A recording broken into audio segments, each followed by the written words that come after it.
Listo, Mónica, ya estamos en vivo. ¿Quién tendrá micrófono abierto que se oye? Bueno, un saludo muy especial a todos los que nos acompañan en la mañana de hoy del 28 de julio. Mi nombre es Mónica Alzate, directora ejecutiva de APD. APD es una asociación que nació en Colombia aproximadamente hace 7 años y su objeto principal es hacer eventos de información o de formación para afiliados o para los empresarios que hacen parte de APD. Hicimos una alianza con Camacol, la cual me alegra muchísimo porque vamos a hacer un ciclo de 5 eventos. Empezamos hoy. Todos los eventos giran en torno a todo el gobierno corporativo. Total que para APD es bien importante tener a todos estos constructores que estén acompañándonos en este evento y quiero realmente agradecer a Sandra Forero, su directora, o presidenta del gremio de gremios, y agradecer también a Mónica Villagómez, a Edgar Suárez, al doctor Pardo por habernos acompañado en el día de hoy. Quiero decirles 3 palabras de lo que es APD. Es una asociación que lo que busca es el networking entre empresarios, lo que busca es dar formación e información a todas las gerencias medias a través de eventos de este tipo. También hacemos formaciones in-house o formaciones abiertas a unos precios muy económicos con entidades, con universidades o entidades académicas muy importantes. Todo tocando el tema empresarial, que es lo que les interesa pues a nuestros asociados. APD es una asociación que nació en España exactamente hace 63 años. Después de la guerra civil, entre ellos mismos se unieron y dijeron, venga, si nos conocemos entre todos, pues vamos a poder ofrecer nuestros servicios, y es así que el resultado después de 64 años sea una asociación la más grande de España con más de 3.500 empresas. Y lo que hicieron es que viendo que era un modelo exitoso, abrió sus oficinas en Portugal, Marruecos, Colombia, Ecuador, Perú, y próximamente México, Panamá y otros países. Bueno, ya sin alargarme más, entonces quiero darle la bienvenida a la doctora Sandra Forero. Ella es la arquitecta de la Universidad Piloto de Colombia, con especialización en arquitectura urbana y en montaje de operaciones públicas de la Escuela de Arquitectura de París, y un diplomado de estudios avanzados en urbanismo y geografía de la Universidad de La Sorbona.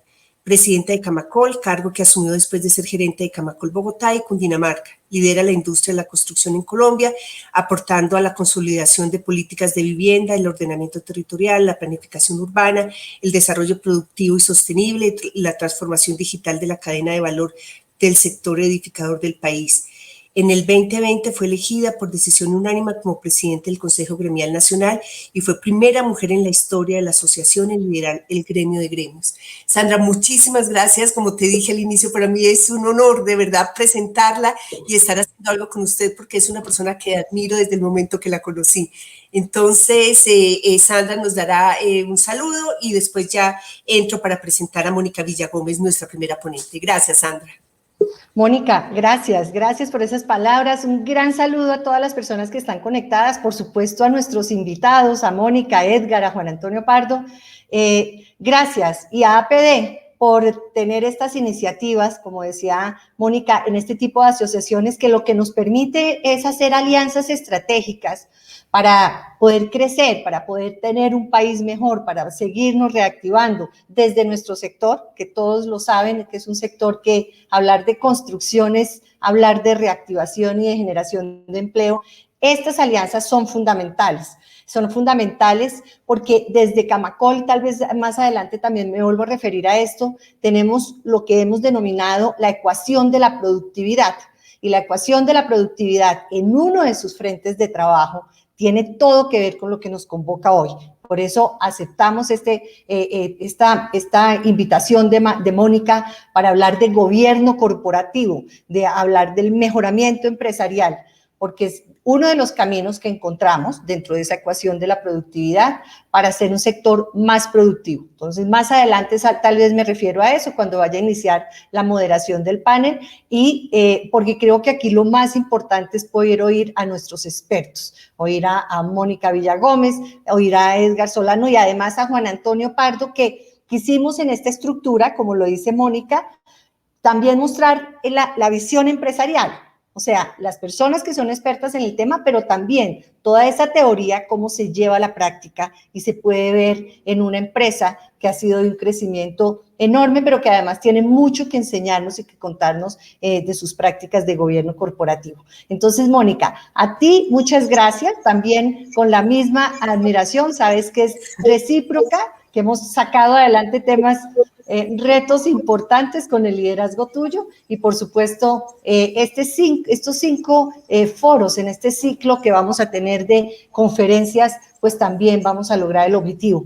El objetivo no es nada distinto que todos aprendamos, que nuestras empresas aprendan, que nuestras empresas crezcan. Hay empresas muy grandes, pero les tengo que decir, el tejido empresarial del sector de la construcción es el reflejo del tejido empresarial colombiano.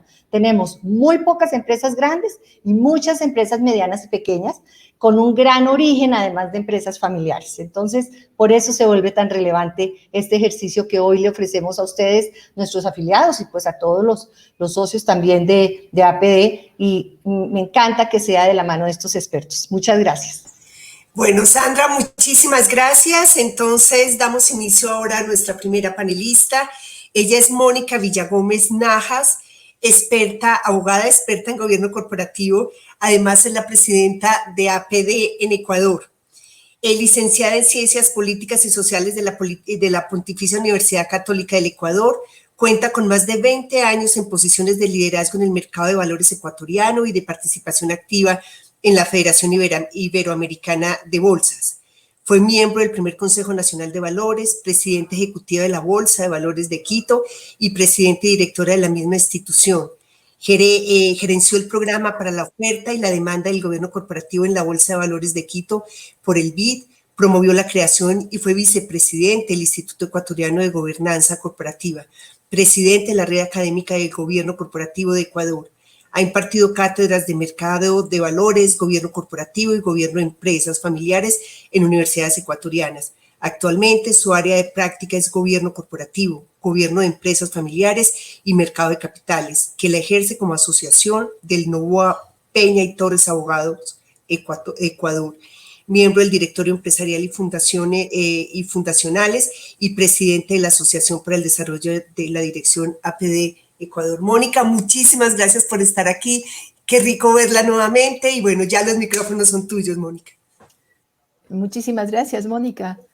Para mí es un verdadero gusto poder participar en este panel y más aún invitada por alguien a quien quiero tanto, que eres tú, y con quien nos une este propósito de llevar adelante APD a nivel de nuestros países y de Iberoamérica como una de las más importantes asociaciones empresariales dedicadas a la formación de los empresarios, pero especialmente a crear el entorno necesario para el diálogo público-privado, como fue su origen cuando participó o dio lugar a que se forme los pactos de la Moncloa.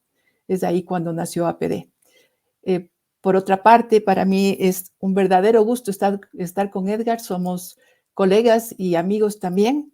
Conocer el día de hoy a Juan Antonio y a Sandra, nuestra moderadora, de quienes tengo las mejores referencias. Pues bien, yo pasaré a hacer una breve presentación sobre el desafío que tiene la gobernanza corporativa actualmente.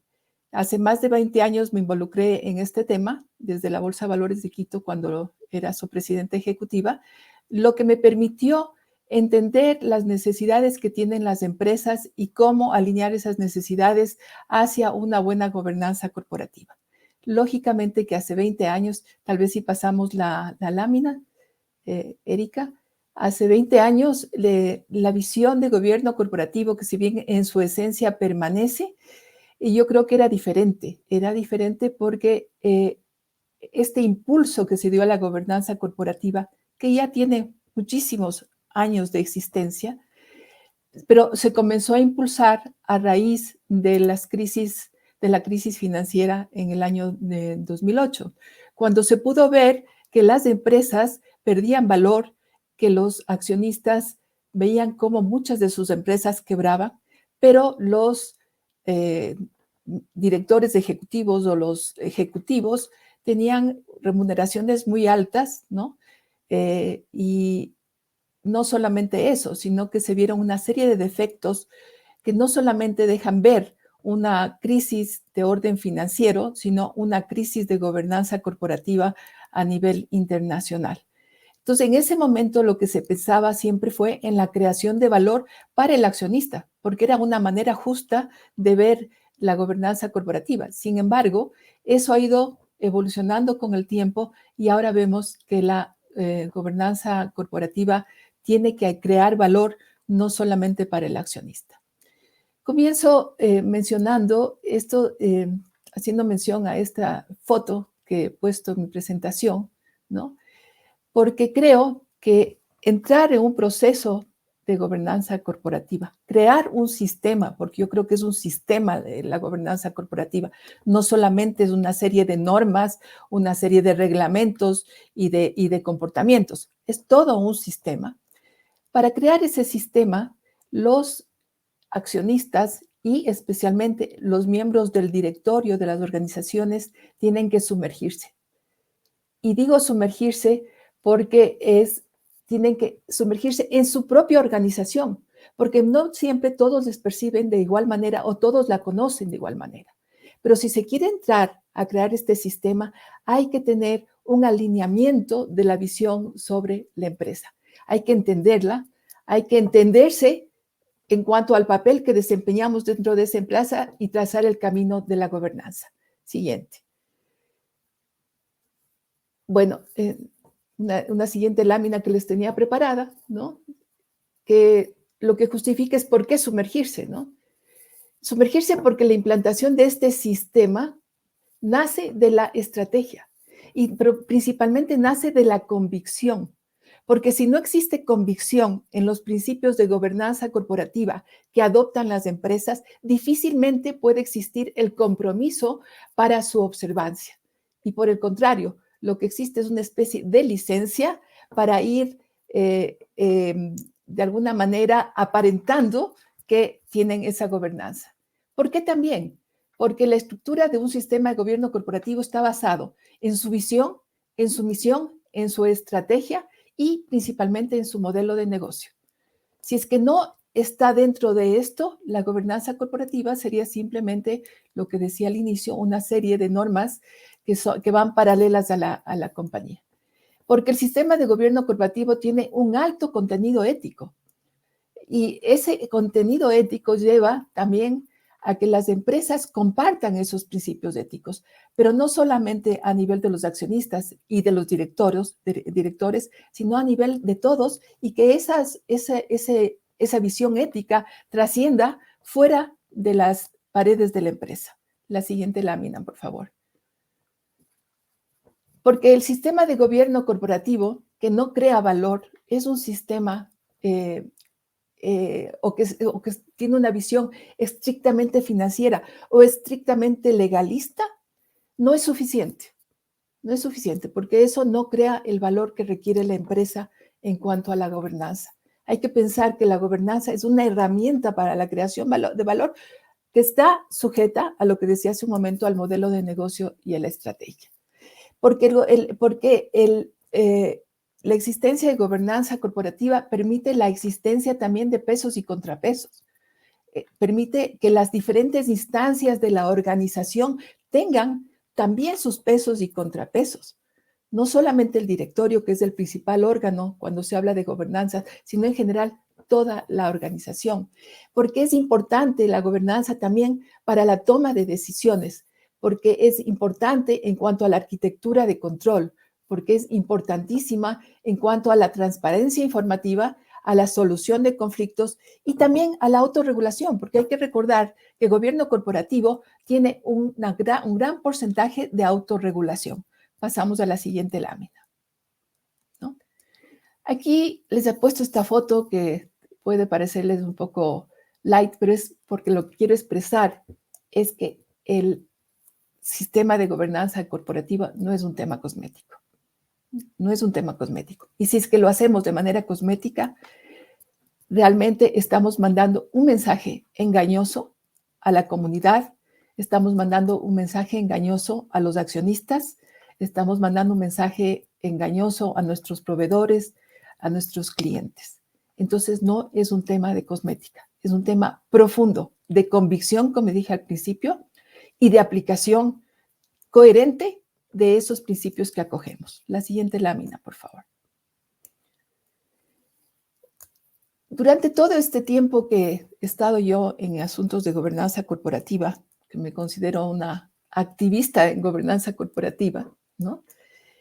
He visto pasar empresas con diferentes visiones, ¿no?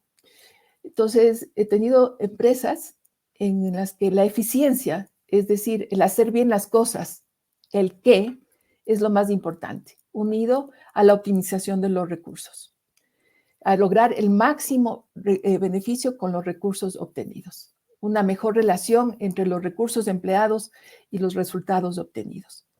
He tenido empresas de esas, es decir, empresas que lo que están viendo es el beneficio y es válido y es legítimo de los accionistas, pero son empresas que se centran en lo interno de la compañía, que no están viendo más allá de eso, ¿no? Por lo tanto, el agregar valor para estas empresas es agregar valor a los accionistas que han puesto el capital y que han puesto el riesgo, pero dejan a un lado el resto de actores que participan alrededor de la empresa, considerando que una empresa es un bien social. Pasamos a la siguiente lámina, por favor. La gran pregunta es si es que esto es realmente suficiente, ¿no? Es decir, la eficiencia más la optimización de recursos.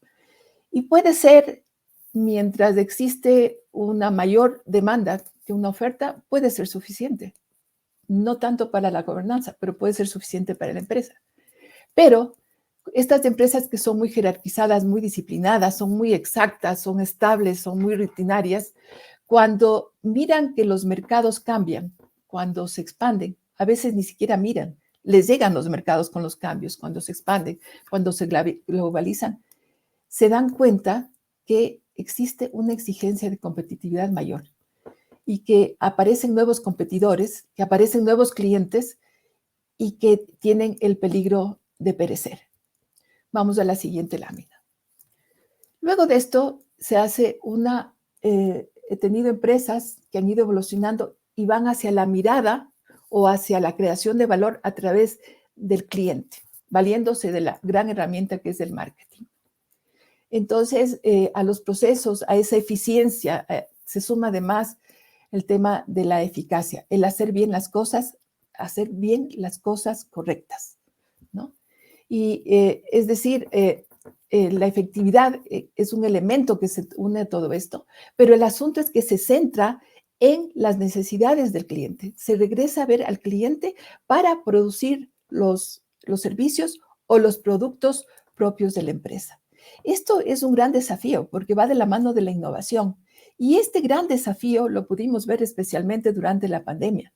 Aquellas empresas que no habían tenido este concepto de cliente céntrico tuvieron que regresar a ver al cliente para entender qué es lo que necesitaban en estos momentos tan críticos de la pandemia y tuvieron que cambiar muchísimo sus servicios y sus productos y irse hacia la innovación de los mismos, destinando nuevos recursos y especialmente cambiando sus modelos de negocio, porque no es que se incorpora de la noche a la mañana la innovación. La innovación es parte del modelo de negocio de la compañía y es parte de la estrategia de la compañía. Pasamos a la siguiente. ¿No? ¿A qué nos condujo esto de mirar al cliente, al rediseño de los modelos de negocio que decía? A valorar el capital intelectual, ¿no?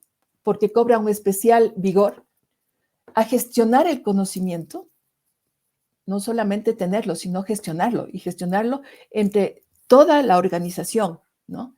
Al fortalecimiento del capital humano, es decir, las empresas son mucho más humanizadas cuando tienen esta visión cliente céntrica, y además se requirieron importantes inversiones en tecnología. Vamos a la siguiente lámina, por favor.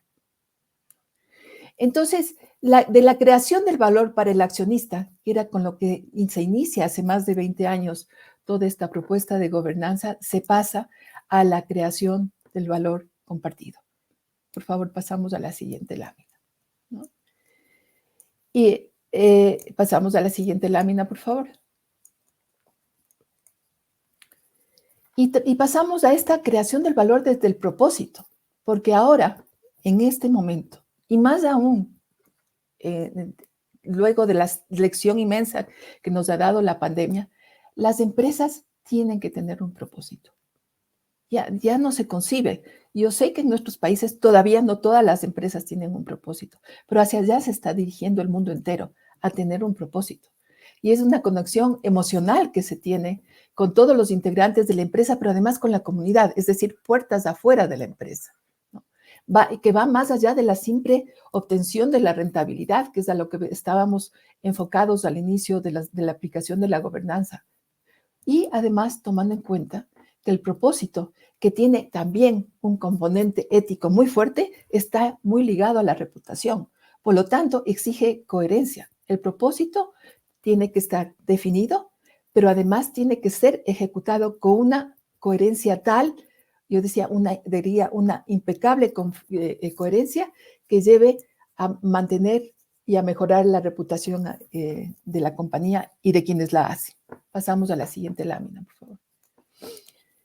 Y también vemos la creación de valor desde la empresa humana. Gobernanza corporativa ya no puede estar alejada de esto, ¿no? Entonces, como todo esto del propósito de la gobernanza humana es parte del modelo, es parte de la estrategia, y al inicio yo decía que el gobierno corporativo tiene que estar ligado estrechamente a ese modelo y a esa gobernanza, lógicamente la creación de valor desde la empresa humana es indispensable en cuanto a gobierno corporativo, o la creación de valor por parte del gobierno corporativo hacia la empresa humana es ahora vital. Pasamos a la siguiente. Y ahora, además, y esto tomemos en cuenta que ha habido algunos cambios o algunas inclusiones en lo que es gobierno corporativo a nivel de la OECD. Y tenemos ahora criterios ambientales, sociales y de gobierno corporativo, que son las ASG, ¿no? Es decir, el gobierno corporativo ya no puede estar alejado, ¿no? Aunque inicialmente de un proceso de gobernanza lo esté, pero ya tiene que ver el mundo de otra forma porque el mundo cambió. Por lo tanto, tiene que tener criterios ambientales y criterios sociales, criterios mucho más inclusivos que los que existían cuando se inició todo este gran propósito de tener gobernanza corporativa en las empresas. Pasamos, por favor. Entonces, aquí tenemos, si vamos a una lámina para atrás, por favor. Hablamos aquí de los criterios ASG, ¿no? Entonces, tenemos la A, que engloba el efecto de la actividad de las empresas que tienen en el medio ambiente. Cada vez vemos las empresas más preocupadas del medio ambiente porque además es una exigencia de los clientes, tema que hablamos hace un momento. Los clientes quieren tener productos o servicios que sean amigables con el medio ambiente. Los clientes quieren tener productos o servicios que además sean socialmente responsables, es decir, quieren comercio justo, quieren que no exista trabajo de menores, quieren que exista un respeto a la persona en las empresas, etc. Entonces, es la S que incluye el respeto de las empresas al entorno social y quieren también que se respete a la comunidad. Eso espera el cliente y hacia allá se dirige gobierno corporativo hoy más que nunca. Y la G, que alude al gobierno corporativo de la empresa, que es del que hemos venido hablando, ¿no? Entonces, tiene que ver a la composición del órgano principal de la empresa, que es el directorio, en cuanto a gobierno corporativo se refiere, a cómo está compuesto. ¿Quién tiene que estar en el directorio? ¿Solamente personas que vean el tema financiero? ¿O queremos ya que los directorios estén compuestas por personas que tengan multidisciplinas, que puedan ver el tema financiero, pero que a la vez puedan ver el tema ambiental, que puedan ver el tema social, que puedan ver todo lo que es la innovación, lo que es la tecnología, etcétera? Es decir, esa composición del directorio, la dinámica del directorio va unida a la estrategia de la compañía. Finalmente, tengo una lámina porque surgió esta pregunta respecto a la resiliencia. Si la pasas, por favor, Erika, ¿no? El gobierno corporativo sí hace más resiliente a las empresas y eso se vio en la crisis. ¿Por qué? Porque existe una forma muy ordenada de toma de decisiones. Por supuesto que en ese sentido, toda la normativa, los dispositivos autorregulatorios o legales empujan a que exista esta disciplina, digamos, ¿no? Pero además de que la toma de decisiones se la hace de manera muchísimo más analítica, más consciente, ¿no? Y más coherente con la estrategia y con el modelo de negocio. Además de eso, se puede ver que existe una arquitectura de control que está alerta a lo que está sucediendo dentro de la empresa, y que además existen esta diferenciación de instancias que de alguna manera evitan que se produzcan los famosos problemas de agencia, que son tal vez los mayores males que se dan en las compañías entre accionistas, directores, alta gerencia, etcétera. Entonces, ese gobierno corporativo fortalecido, ¿no?, que ha nacido de la convicción, que ha sido aplicado con el compromiso, que también nace de la convicción, ha permitido que las empresas con buena gobernanza durante la pandemia puedan ser resilientes. Y eso existen ya algunos estudios, algunas estadísticas, pero sería un tema tan largo de conversar que no habría el tiempo. Hasta aquí era lo que yo quería comentarles en estos minutos que tengo para compartir con ustedes la visión que tengo de gobierno corporativo como herramienta creadora de valor en la empresa. Muchas gracias.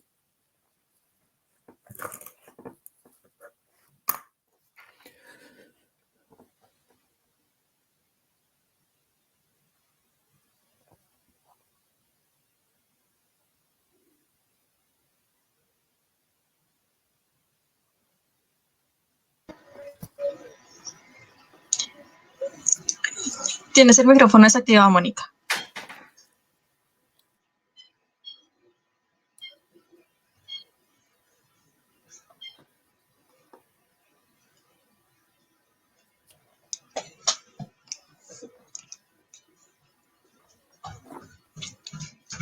Si quieres entrar y volver a salir, Mónica.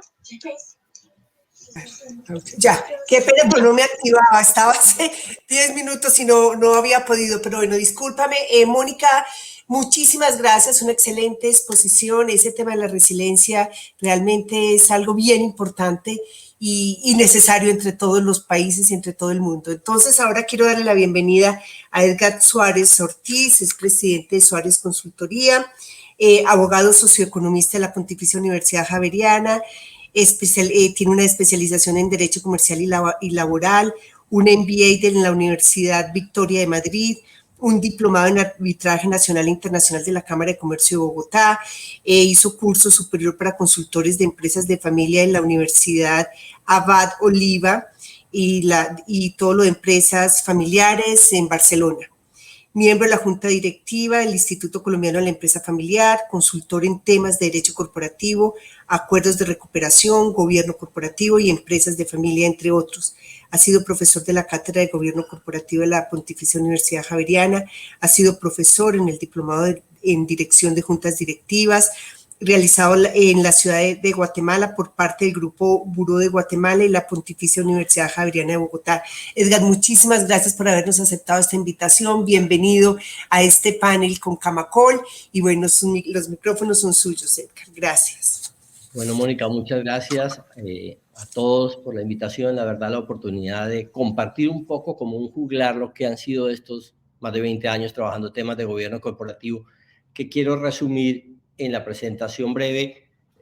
Pueden tener algunas láminas que se las dejo en consideración para cuando tengan oportunidad de mirarlo, especialmente las empresas de familia que forman parte de este auditorio. Avancemos, por favor. A ver, ¿qué me interesa? ¿Cuál es el primer aprendizaje de gobierno corporativo? Y es que como las personas, como las empresas, de cerca demuestran debilidades, diferencias, y por eso el gobierno corporativo se vuelve como esa utopía que nos permite marchar y que como sistemas adaptativos complejos que somos las organizaciones, nos obliga en cada momento del camino a adaptarnos, a aprender, a compartir aprendizajes y a seguir. Eso para nosotros, en la experiencia, ha sido gobierno corporativo en más de 20 años de trabajo. Adelante. ¿De dónde surgió? De los grandes escándalos, y ahí tomamos una decisión.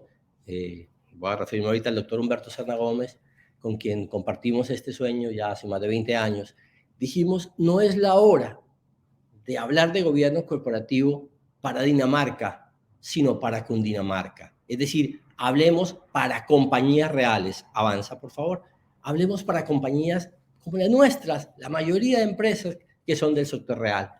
El doctor Humberto Serna Gómez, por más de 40 años, profesor universitario, me propuso, y lo escribimos así en nuestro libro ya del año 2000, promovamos, impulsemos y generemos mejores prácticas en diferentes sectores, entre ellos empresas cerradas y familiares, pero estaban ONGs, estaban Banco de la Mujer, etcétera, sector público.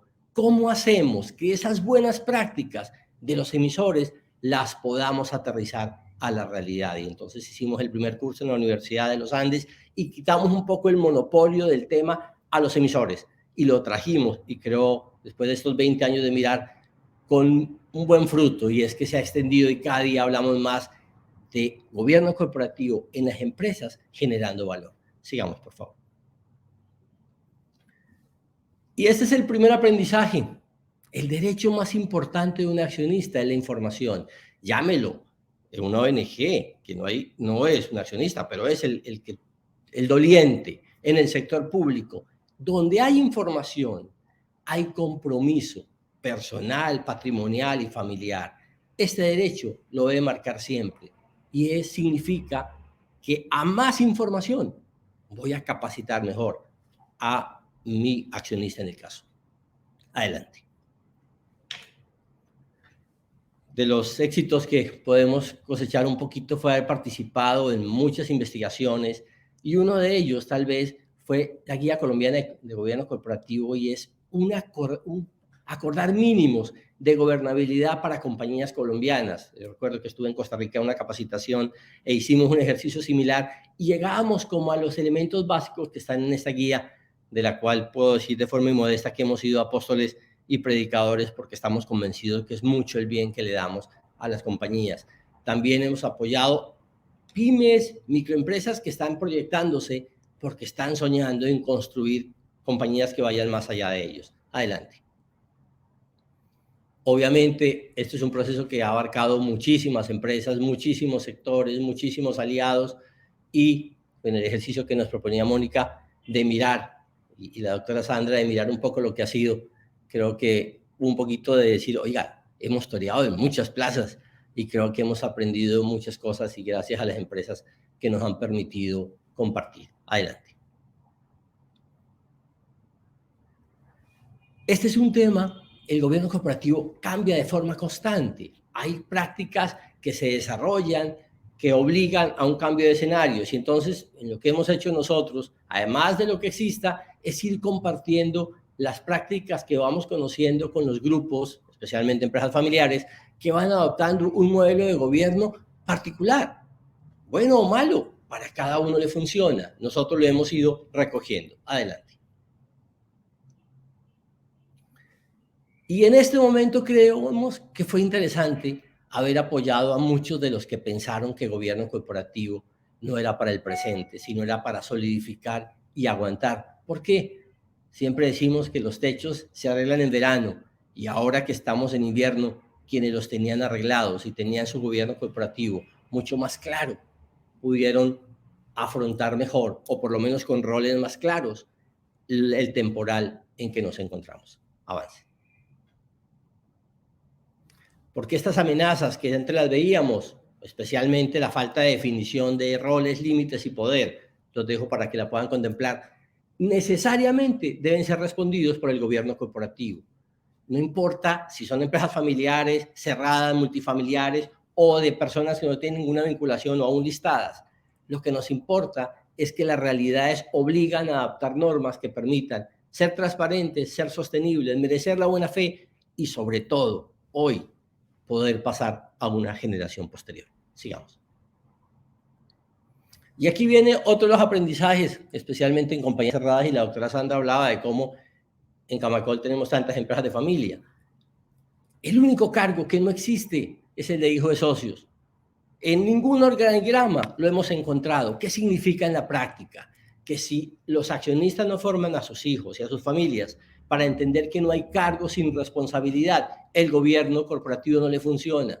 Y aparece desde que el niño sabe que la corbata que se pone su padre significa un poder jerárquico, que significa un poder de ordenar, pero también que responde frente a grupos de interés, frente a una junta, etc. El único cargo que no existe en un organigrama es el hijo de socio. Sigamos, por favor. ¿Y qué retos hemos encontrado? Y quiero destacar rápidamente.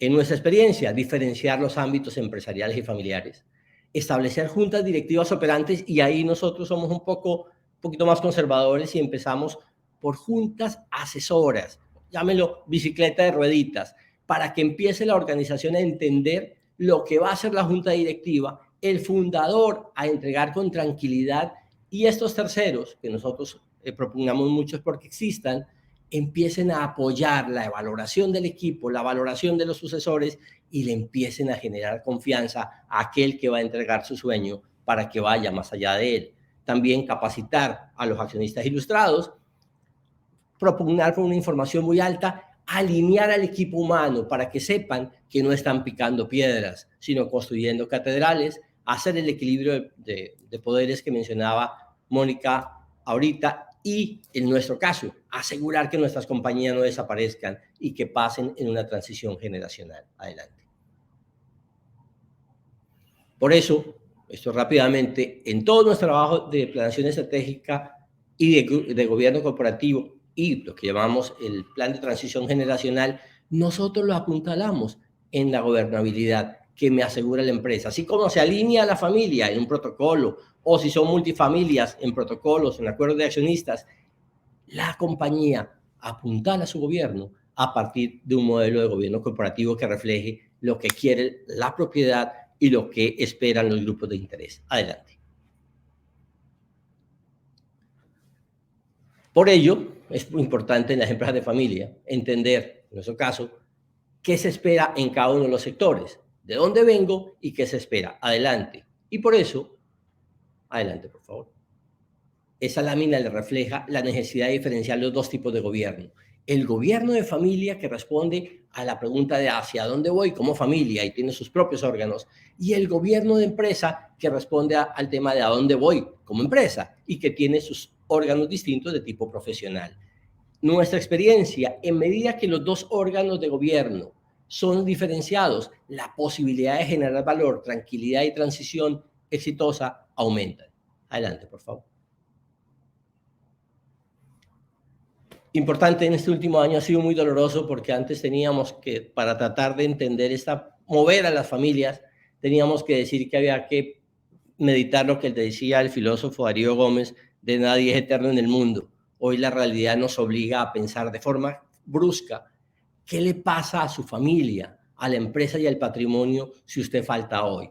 Hoy entendimos que las compañías que se tomaron el tiempo de planear y fortalecer un gobierno corporativo pudieron dolorosamente salir situaciones muy dramáticas de pérdidas de líderes, pero apuntalado de una familia que tenía un sueño compartido y una organización que lo comparte. Adelante, por favor.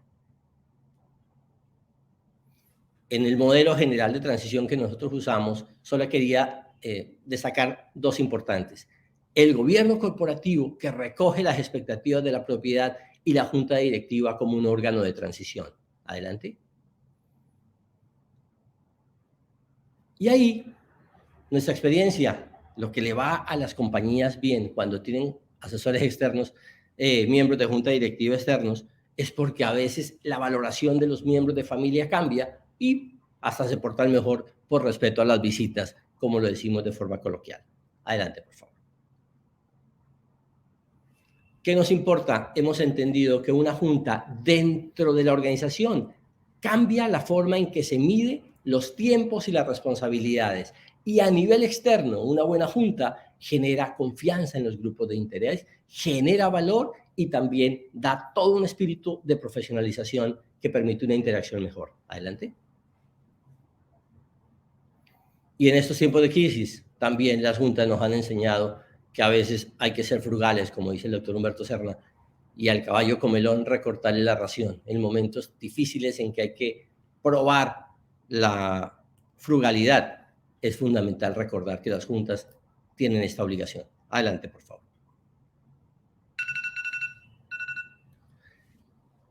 En familias que participan de la compañía, el control se da mucho más fuerte y el direccionamiento se deja mucho más a la junta. A medida que la familia se retira, se aumenta el control y la junta le toca asumir también ese otro papel. Adelante. Finalmente, ¿qué hemos aprendido en términos de resiliencia? Primero, que el manejo adecuado de los riesgos a lo mejor no estaba previsto una pandemia, pero sí teníamos escenarios como juntas donde se colocaban los más difíciles que permitieron adaptar la organización. En algunos casos hacer lo que llamamos una lipoescultura organizacional para los nuevos tiempos. Ver oportunidades, combinar experiencia. Entonces sacamos a nuestros generales que siendo oficiales tuvieron que presentarse, vivir la crisis del año 2000, de 98 y 2000, que tan duro golpeó a este sector especialmente. Y el tema importante de solidificar para un legado y comunicar. Adelante, por favor. Porque aprendimos en esta crisis a los nuevos capitanes y nuevos generales que ningún mar en calma forma buenos marineros dentro de una organización. Y aquellos que nos lo vivieron hoy lo comparten y hoy los que lo viven lo compartirán. Adelante, por favor. Gobierno corporativo, terminando, es un marco que me permite reglas claras en los sistemas de propiedad, de gobierno, de empresa, pero también me dan garantías jurídicas y habilidades personales que me permiten generar tranquilidad a los grupos de interés, generando valor y perpetuar y consolidar un legado. Adelante. Con dos frases finales, que durante las crisis aprendimos que no solamente se requieren buenos tenientes, sino también serenos generales. Y la última, y es que gobierno corporativo necesariamente nos enseña que siempre habrá vientos y tempestades, y no podrá impedirse el viento, usando este aforismo de los Países Bajos, sino que hay que saber construir molinos. Adelante, para que se pueda pasar a una nueva generación nuestras compañías, nuestras familias y nuestros patrimonios, como sé que lo quieren los miembros, pues no solamente de APD, sino de Camacol y los que participamos de este sistema. Muchísimas gracias por permitirme estas notas y a sus órdenes. Muchísimas gracias, me encantó, realmente el tema de gobierno corporativo es algo muy importante en estas empresas de familia y sí hay que educar y sí hay que entrenar a estas nuevas generaciones para que perduren los patrimonios que hicieron estas personas y que trabajaron tanto. Muchísimas gracias, Edgar. Ahora, para mí es un honor presentar al doctor Juan Antonio Pardo Soto, a quien conocí hace por ahí 30 años, quien me ayudó mucho y lo quiero recalcar en el Corazón Verde, donde pudimos dar tantas casas, doctor Juan Antonio, donde usted fue realmente uno de los líderes que más aportó y que más nos ayudó a que esto pudiera seguir adelante. Entonces, el doctor Juan Antonio es presidente de Prodesa, ingeniero civil, especialista en finanzas de la Universidad de los Andes, con diploma en Accounting and Financial en el London School of Economics y Políticas y Ciencias Políticas. Se ha desempeñado como analista financiero en la Móvil de Colombia, director de proyectos y gerente general de inversiones Bachuet, director de Prodesa y gerente general de Prodesa, cargos que ostenta hasta la fecha.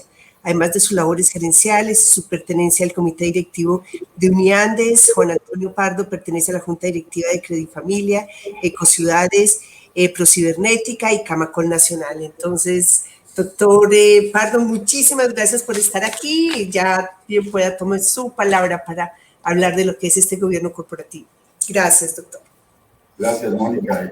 Claro, también tengo magníficos recuerdos de cuando hacíamos muy buenas colecciones de dinero para regalar viviendas de interés social a los policías, a los que usted ha querido tanto toda su vida. Y muchas gracias a Mónica y a Edgar por sus presentaciones. Claramente no soy un experto en gobierno corporativo y no quiero con mi presentación pues que se piense que lo que se ha hecho a lo largo de 30 años en Prodesa pues es el camino correcto y pensé que lo mejor era como contar la experiencia de Prodesa en asuntos que tienen que ver que pueden tener que ver con gobierno corporativo, pero que, como les digo, no son más que la experiencia de Prodesa y que no pretenden decir que ese sea el camino a seguir, mucho menos. Y por el contrario, de golpe, al final, pues puede haber cierta conversación alrededor de qué tan acertadas pueden haber sido las decisiones que hemos tomado durante todos estos años en Prodesa en relación con gobierno corporativo. Como les decía, pues voy a hacer algo de historia de la compañía y de ahí van a salir esos temas. Voy a dividir la historia en dos partes. Una primera fase, cuando éramos dos compañías, y una segunda fase de los 30 años en que ha sido una sola compañía. Entonces, la primera fase tiene el origen en 4 personas jóvenes, recién con pocos años de graduados de la universidad, que resuelven hacer una sociedad con el fin son 4 ingenieros civiles que quieren hacer un emprendimiento y deciden hacer una sociedad con el fin de hacer desarrollos inmobiliarios. Lo primero que le sucede a este grupo de jóvenes es que se encuentran con que no tienen los recursos necesarios para adquirir terrenos. Y la solución que se le da es hacer una sociedad distinta a la que han conformado estas 4 personas.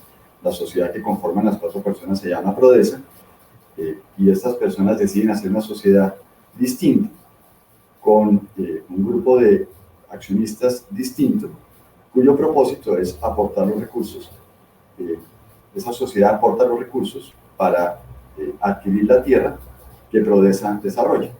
Entonces, durante esta primera fase vamos a hablar de una sociedad que se llama Prodesa y una sociedad de capital, que en su momento se llamó Conmil, cuyo propósito, como les digo, es financiar, es adquirir los terrenos para que Prodesa los desarrollara.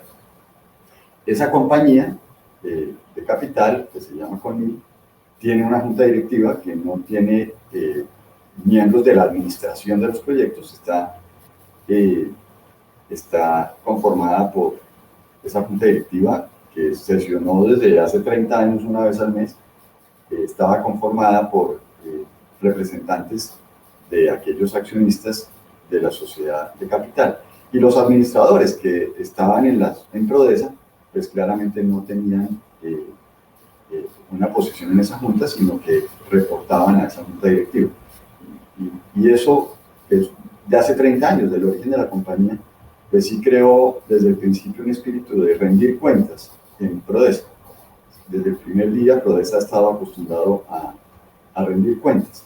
Y ahí se tomaron una serie de decisiones de gobierno o de corporativas que no sé si son correctas o no, pero en ese momento lo que se hacía era que para un proyecto se constituía una sociedad y al terminarse la sociedad, pues simplemente se hacían cuentas, se entregaban los dineros a los inversionistas, se liquidaba la sociedad y para el siguiente proyecto se constituía otra sociedad.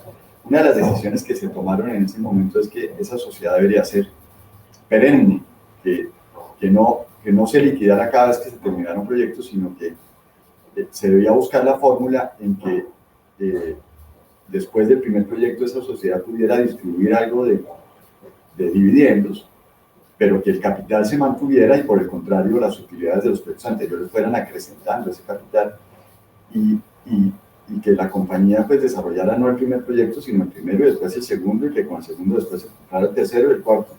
Y eso pues fue así durante muchísimos años. Y eso pues a mi juicio creo que fue algo muy bueno para crecer el capital con el que Prodesa contaba para desarrollar proyectos.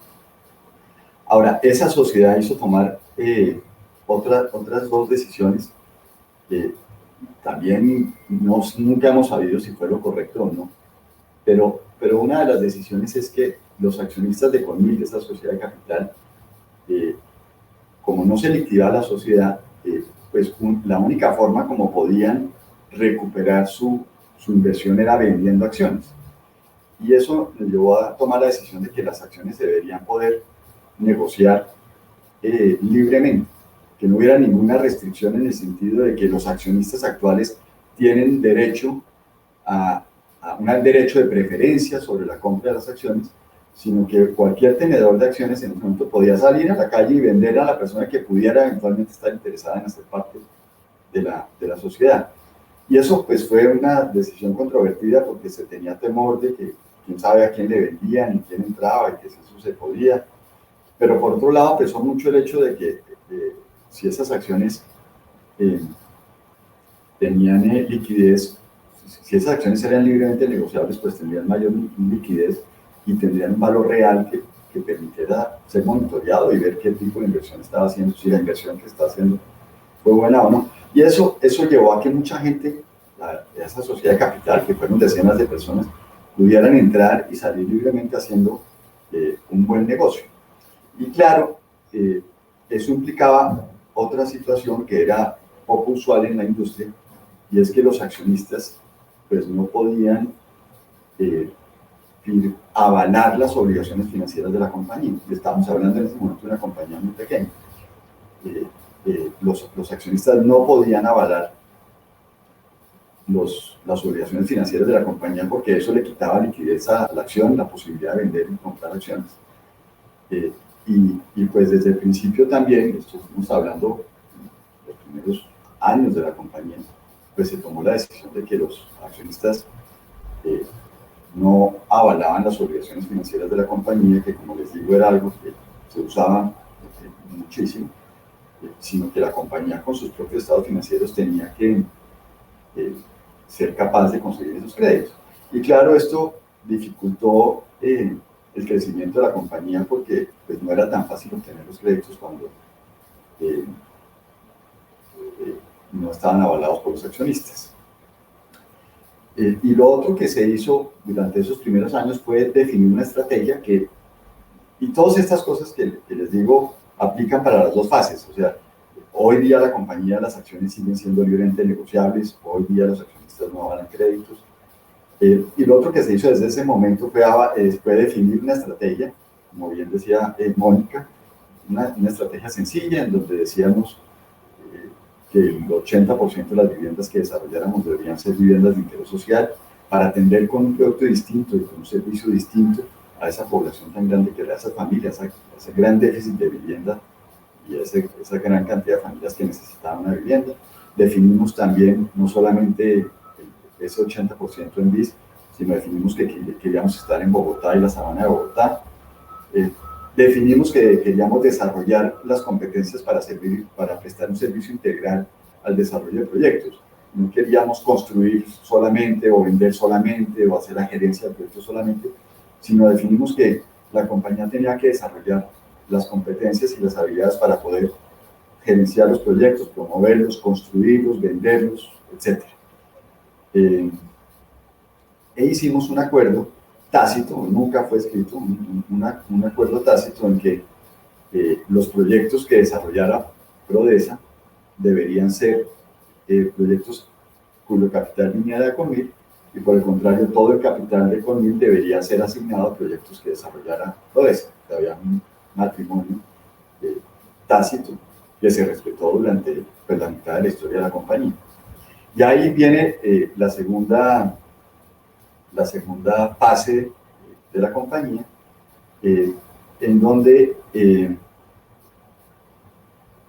aparecieron apareció la posibilidad de fuentes de financiación distintas a Conmil para Prodesa.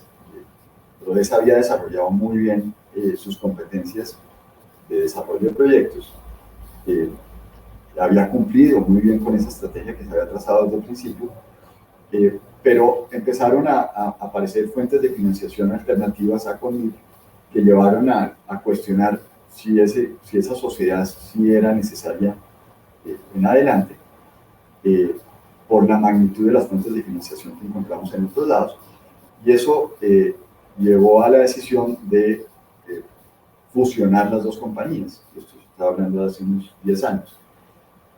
Y se hizo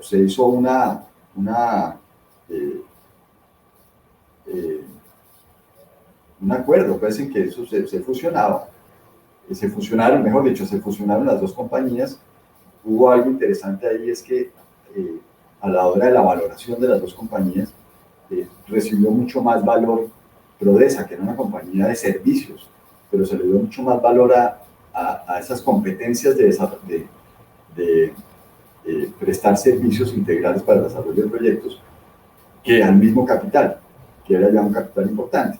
Y finalmente se hizo una fusión en la que los accionistas de Prodesa, que era la compañía de los 4 jóvenes, de los P4 que cuando eran jóvenes habían fundado Prodesa, y ese grupo quedó como con el 70% de la compañía fusionada, y el capital, que eran decenas de accionistas, quedaron con el 30% de la compañía fusionada, que es Prodesa hoy día, que se sigue llamando Prodesa. Se amplió la estrategia, en ese momento se amplió la estrategia, y ya no se habló solamente de Bogotá y la sabana de Bogotá, sino que se le dio un ámbito nacional, y se amplió también, durante el tiempo se ha ampliado también la estrategia, además de 80% BIS y todo el país, y de prestar todos los servicios, pues se amplió la estrategia a otros, al dónde jugar, y resolvimos que queríamos llegar a ser una empresa nacional y no de Bogotá. La estrategia, como decía Mónica, está apalancada, muy bien apalancada, muy bien apoyada en 3 pilares fundamentales: los clientes, el equipo y la productividad. Y se tomó la decisión, después fue fruto de esa fusión, de acceder a fuentes de capital que vinieran del mercado de capitales, y que buena parte de los proyectos que desarrolla Prodesa hoy día están desarrollados con recursos que a través de un fondo se administran, un fondo de capital privado, y son recursos que vienen de fondos de pensiones voluntarias en Colombia en su mayoría, compañías de seguros, family office, etcétera, pero principalmente son recursos que vienen de fondos de pensiones voluntarias, de fondos de pensiones, perdón.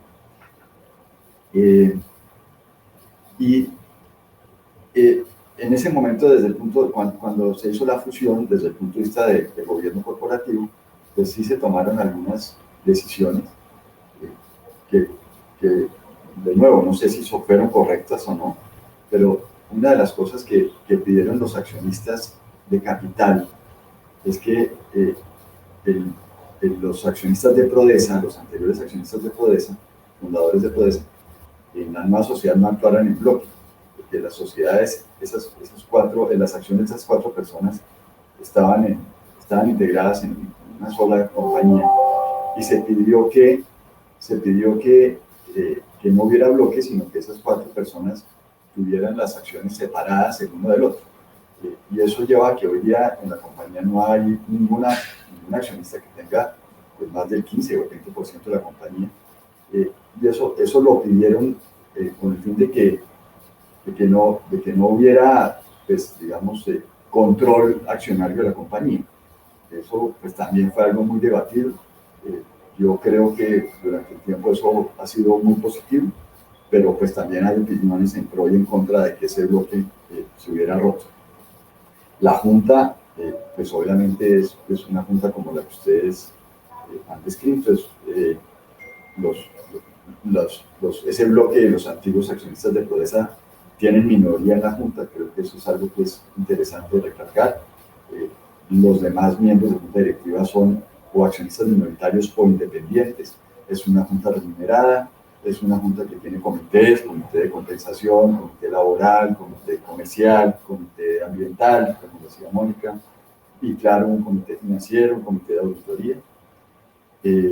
Hay una cosa interesante que se hizo y es que para efectos de que los administradores iniciales, que eran los accionistas de Prodesa, pudieran darle campo a la organización de crecer y de manejar la compañía, se creó un nivel en la organización que llamamos la unidad estratégica, en donde pues los accionistas fundadores, los fundadores de la compañía, que tienen un know-how muy importante en cada uno de sus campos, salen del día a día de la compañía, dejan de tener responsabilidades y de ser accountable por resultados del día a día y pasan a ser consultores de mi equipo. Entonces uno de ellos es consultor, digamos, privado y permanente en lo que lo requieran, para temas de construcción, el otro para temas de proyectos, temas de mercadeo, de estructuración de los proyectos, etc. Y el equipo de gerentes de la compañía tiene teléfono directo con esa persona para estar permanentemente pidiéndole acompañamiento, haciéndole consultas para los diferentes problemas que pueda tener. Y tienen algún rol de sacar adelante iniciativas estratégicas, llamamos cosas que el día a día no permite sacar adelante. Y esta unidad estratégica pues dedica mucho tiempo a apoyarme en sacar adelante iniciativas que el día a día no permitiría sacar adelante dentro de mi equipo de gerentes.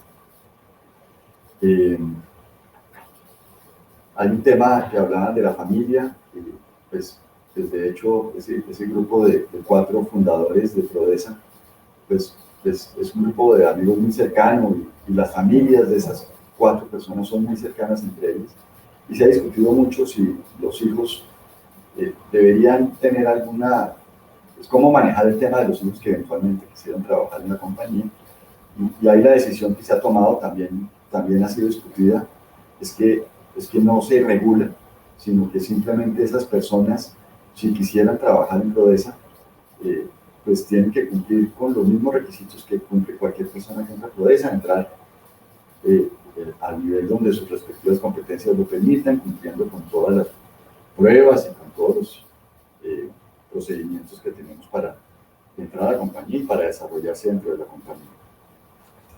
Y tal vez lo último que diría ya, porque se me está acabando el tiempo, y es algún tema que le interesa mucho a Sandra, del que ha venido hablando mucho, tiene que ver con las mujeres en la organización.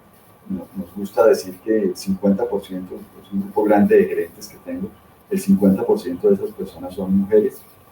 Varias de las obras nuestras están dirigidas exclusivamente por mujeres, son obras que tienen un comportamiento que generalmente es excepcional. Nos gusta mucho ver cómo ese grupo de mujeres administran las obras. Y tenemos un reto grande en ese sentido, a pesar de que tenemos el grupo gerencial muy bien balanceado y las obras muy bien balanceadas, pues sí tenemos un reto grande, y es que la junta directiva pues no estamos cumpliendo con ese propósito de que haya más balance entre hombres y mujeres. Y bueno, con eso pues les cuento algo de la historia, algo de lo que se puede tomar nota respecto a decisiones de gobierno corporativo, y claro, quedo ansioso de oír opiniones de ustedes respecto a si esas decisiones que pudimos haber tomado han sido adecuadas o de igual que hubiera sido mejor otro camino. Muchas gracias. Doctor Pardo, muchísimas gracias. Yo creo que esas decisiones fueron muy buenas, porque el hecho de tener ya el 50% de las mujeres trabajando, pues me parece que excelente. Y los resultados que ustedes han dado son excelentes también. Entonces, damos comienzo al conversatorio. Entonces, invitamos a la doctora Sandra Forero para dar inicio, y a nosotros 2 panelistas, a Edgar y a Mónica. Y bueno, listo. Muchísimas gracias nuevamente. Bueno, Mónica, gracias. Lo primero que tengo que decir es que mucho aprendizaje en un lapso de tiempo muy corto, así de que gracias a Mónica, a Edgar y Juan Antonio por compartir. Yo aprendí y estoy segura que todas las personas que están conectadas también. voy a hacer un par de preguntas, dado que varios de ustedes incorporaron en su presentación algunas de las preguntas que teníamos planteadas en el conversatorio. Es un conversatorio muy corto y quisiera que enfocaran sus respuestas o sus reflexiones a algo que dije al principio, y es un poco la característica de nuestro tejido empresarial, un tejido empresarial que es heterogéneo, un tejido empresarial que está en todo el país, empresas jóvenes, como los dije, en algunos casos muy de origen familiar, que todavía se mantienen así, pero son empresas jóvenes, y algo que Juan Antonio pues habló varias veces, cuál es como la esencia, sin olvidar todo lo que decía Mónica, por ejemplo, de la importancia de trascender el gobierno corporativo, que el gobierno corporativo lo que ayuda es a trascender no solo a la utilidad, sino a ir más allá en el propósito, pero en este caso lo que nos une como cadena es el proyecto. Nosotros tenemos toda la cadena acá representada, entonces nos une a los industriales, al sector financiero, a los constructores y a los comerciantes de insumos. Bueno, el sector financiero tiene unas características totalmente distintas, pero el proyecto se vuelve muy importante. Entonces, como tener en cuenta esas características de nuestro tejido empresarial para un poco aportar en las reflexiones que nos puedan hacer. Y yo les diría, cuando estamos hablando, claro que ustedes ya lo dijeron mucho, pero como puntualizar cuáles son esos primeros pasos o esas primeras buenas prácticas en gobierno corporativo que deben tener estas empresas de estas características de nuestro tejido empresarial, sobre todo frente a la resiliencia empresarial. Y les voy a decir por qué hago esta pregunta. Después del año pasado en la pandemia, Colombia evidenció muchas cosas, afloraron muchas cosas. La informalidad, que no viene al caso en este ejercicio, lo miraremos en otra oportunidad, pero también como de alguna manera, no debilidad empresarial, pero sí el golpazo al tejido empresarial, y nuestras empresas no fueron la excepción, fue muy fuerte. Y seguramente en algún momento lo decía Mónica, ella fue la que habló de la resiliencia, es cómo desde el gobierno corporativo, así sea muy incipiente, eso puede ayudar. ¿Cuáles son esas buenas prácticas y esos primeros pasos que se deberían dar para tener frente a la resiliencia empresarial en el tema de gobierno corporativo? Voy a alterar un poco el orden, le voy a dar la palabra a Edgar, dejamos a Mónica en la mitad de las respuestas, en la segunda respuesta, y pasaría a Juan Antonio Pardo. Adelante, Edgar. Gracias, doctora Sandra. Me parece que para responder a eso hay que hacer preguntas dentro de la organización. Es que aprendimos de la crisis en términos de organización, en términos de equipo, en términos de patrimonio, en términos de negocio. Y segundo, ¿qué vamos a modificar frente a lo que teníamos? De ahí que esa reflexión constante que hace que la estructura se adapte a esa realidad que se aprendió es lo que genera una extensión. Y una final, en el caso de compañías cerradas y de gente joven, como usted lo menciona, es que ese sueño que tienen los emprendedores se pueda en esta época transmitir sin que se vuelva la pesadilla de los sucesores. El sueño de mi padre no sea la pesadilla del hijo.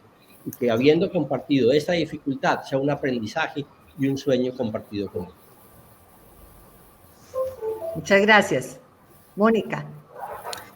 Bueno, yo creo que la fortaleza de las compañías que han tenido gobernanza corporativa, si bien no ha sido determinante para todas, sí ha sido importante, porque, como decía en mi breve presentación, la existencia de un directorio, de un consejo de administración suficientemente fuerte, constituido de acuerdo a las necesidades de la empresa, con los perfiles de las personas que tienen que estar ahí, no más, sino las que tienen que estar ahí porque entienden, y no solamente entienden, sino se comprometen con el modelo de negocio y con la estrategia, creo que es lo sustancial.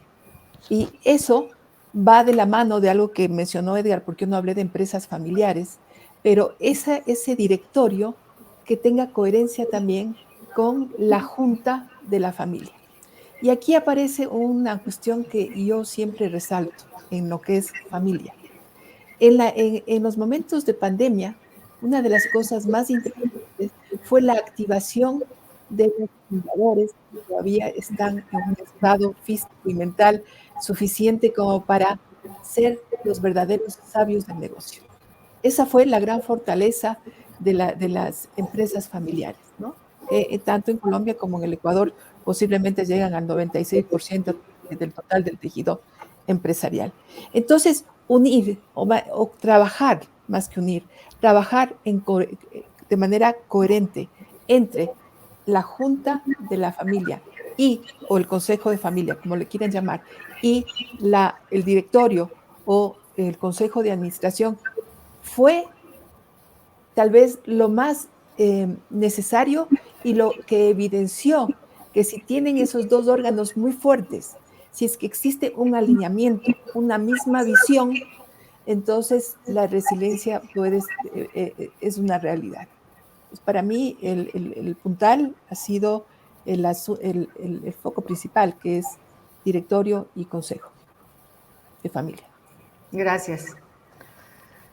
Juan Antonio, usted habló mucho desde lo empresarial, que me parece que o sea, todos son muy valiosos, pero ese ejercicio desde lo empresarial. ¿Y cuál sería esa buena práctica que usted diría, mire, arranquen por acá, de cara a momentos difíciles que se les pueden presentar? No hablando tanto de empresas de jóvenes, sino nuestro tejido empresarial, que son empresas jóvenes. Hay grandes empresas, pero también hay empresas jóvenes que seguramente no han arrancado este ejercicio de gobierno corporativo. Creo que repetiría lo que dijeron Edgar y Mónica, pero tiene que ver mucho con la formalidad. Creo que eso es lo que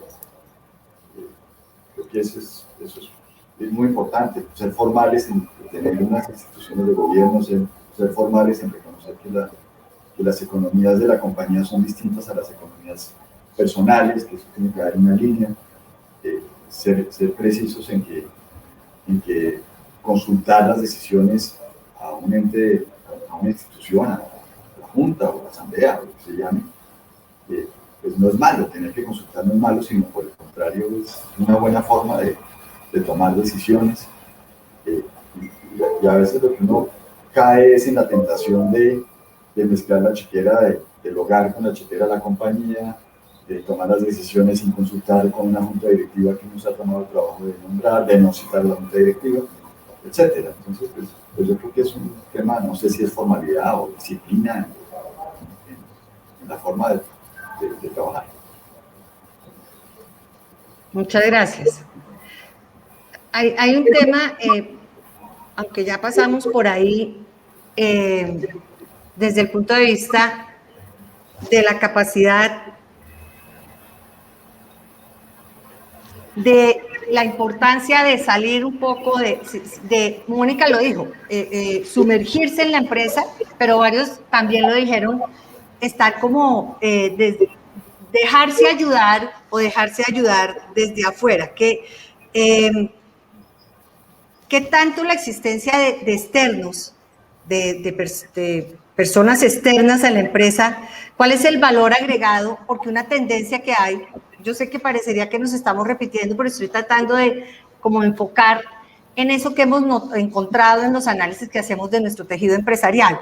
Y es que hay veces las juntas directivas son de adentro y solo de adentro, pero como ese valor agregado que puedan resultar obviedades, pero que ustedes nos digan claramente esa visión de afuera, de otras profesiones, de pronto de otros sectores, con otro expertise, ¿cuál es el valor agregado de eso en las juntas directivas?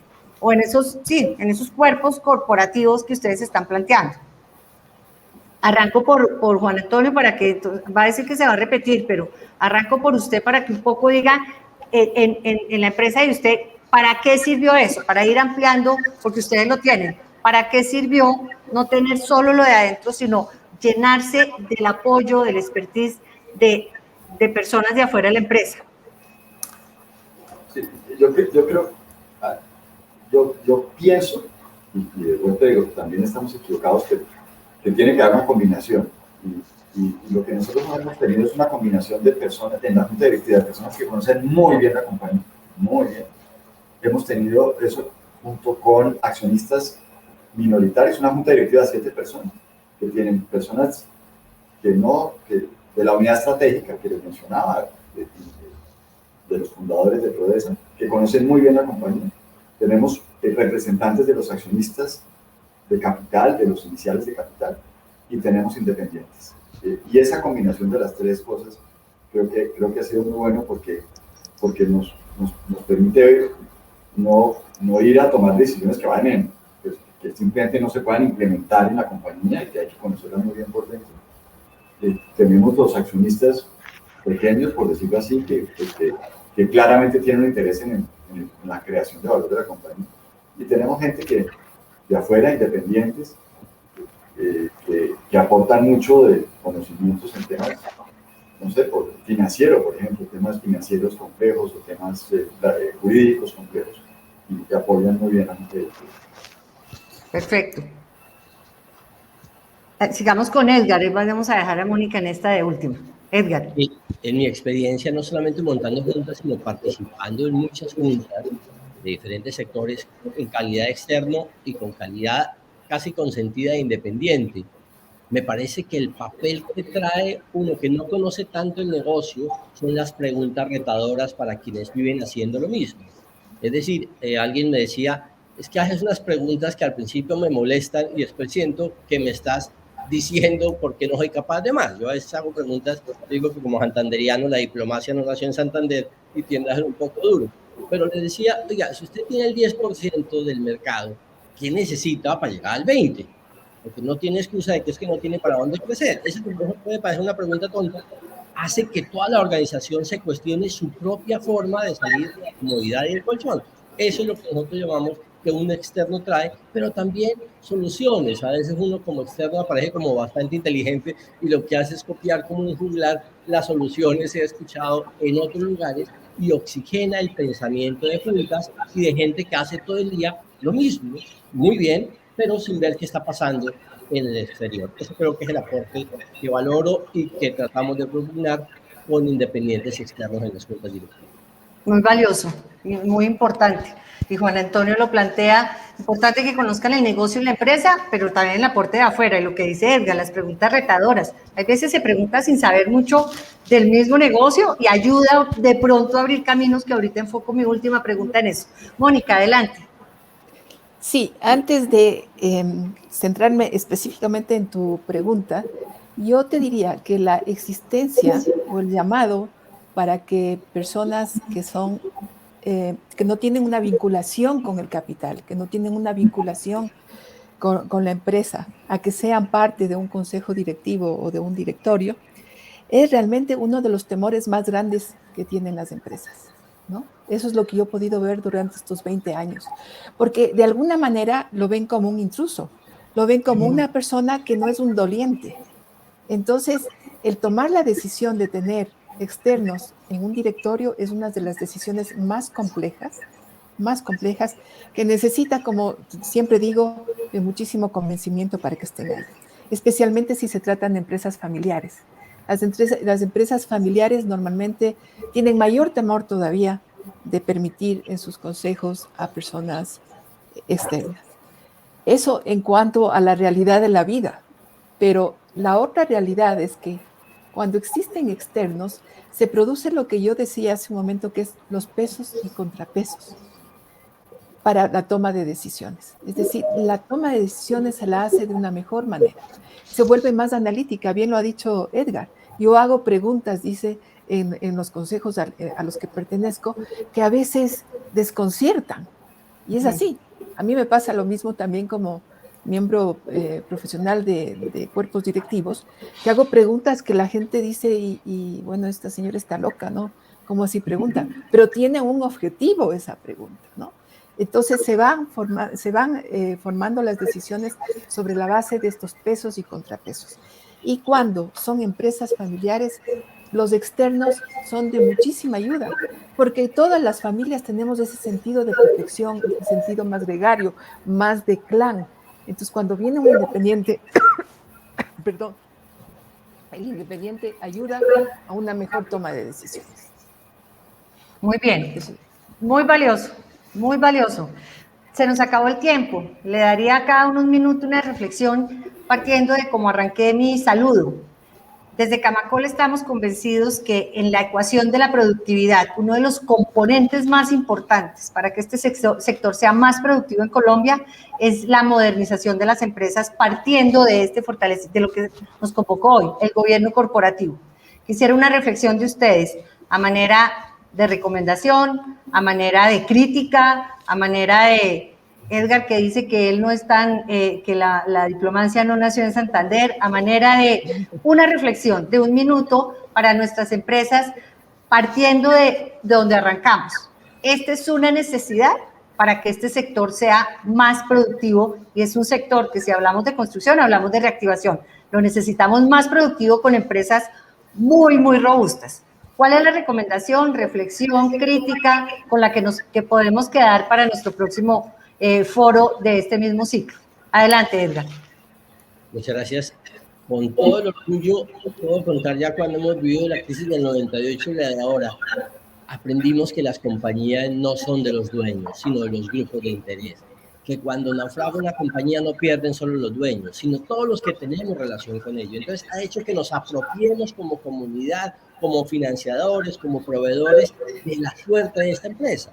De ahí que el propósito común es: mi gobierno corporativo se vuelve un hacia dónde ir, un sueño que comparto con mis grupos de interés para que me ayuden a remar en la misma dirección, convencidos de que saliendo todos y sacando nuestras empresas nos beneficiamos todos. Muchas gracias. Mónica. Mi reflexión es que el gobierno corporativo, las buenas prácticas de gobernanza corporativa no se imponen. Son prácticas de las cuales la empresa se apropia, las hace suyas y luego las ejerce. Por lo tanto, tiene que ser una toma de una decisión muy crear el sistema de gobernanza corporativa en una empresa, y cuando es una empresa familiar, lógicamente de la mano de la gobernanza de la familia empresaria. Pero, como puse en una lámina que estaba muy colorida, no es cosmético, es profundo. Llega pero a la base, a la esencia, a la médula de la compañía. Por lo tanto, tomar gobierno corporativo es una cuestión de gran responsabilidad por parte de quienes lo hacen. Gracias, Mónica. Juan Antonio. En mi casa, Sandra, me dicen mucho que les impresiona el buen grado de colegaje que hay entre los afiliados al gremio. Y la verdad es que eso creo que es lo que tenemos que mantener, es ese grado de colegaje, y de que entre todos los empresarios de su gremio, doctora Sandra, sigamos trabajando como buenos colegas, como buenos amigos, no solamente para aprender del gobierno corporativo, sino para hacer un mejor país, para suplir las necesidades de vivienda que tiene el país, para hacer mejores ciudades y para todo eso que usted tanto nos repite y tanto pues ha logrado que hagamos. Sandra, si me permites una última cosa. Sí, señora. A propósito de lo que dice Juan Antonio. Gobierno corporativo es, como tiene tanto contenido ético, es una de las mejores formas de que la empresa aporte para el combate a la corrupción que todos los países del mundo en este momento están afrontando. Así es, Mónica. Les agradezco enormemente. Por acá debe estar Mónica para cerrar, Mónica Alzate. Yo aprendí enormemente, gracias. Siento que aportamos mucho. Estas reflexiones de ustedes son infinitamente valiosas. Bueno, me quedo con muchas ganas de hacer conclusiones, pero no las vamos a hacer hoy porque se nos acabó el tiempo.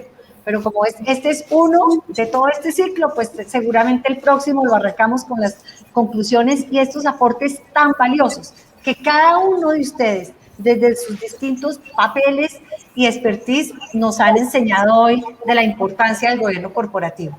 Mil gracias. Mónica, mil gracias por la invitación. Bueno, a todos ustedes, a los ponentes, a Sandra, a los que estuvieron conectados, muchísimas gracias. Los invitamos para que nos sigan acompañando. Nuestra próxima charla será el 25 de agosto sobre juntas directivas. Temas que les interesa a todos, y así vamos creciendo, aprendiendo y siguiendo adelante con este país. Mil y mil gracias. Y bueno, hasta la próxima. Gracias, Sandra. Muchas gracias. Un abrazo para todos.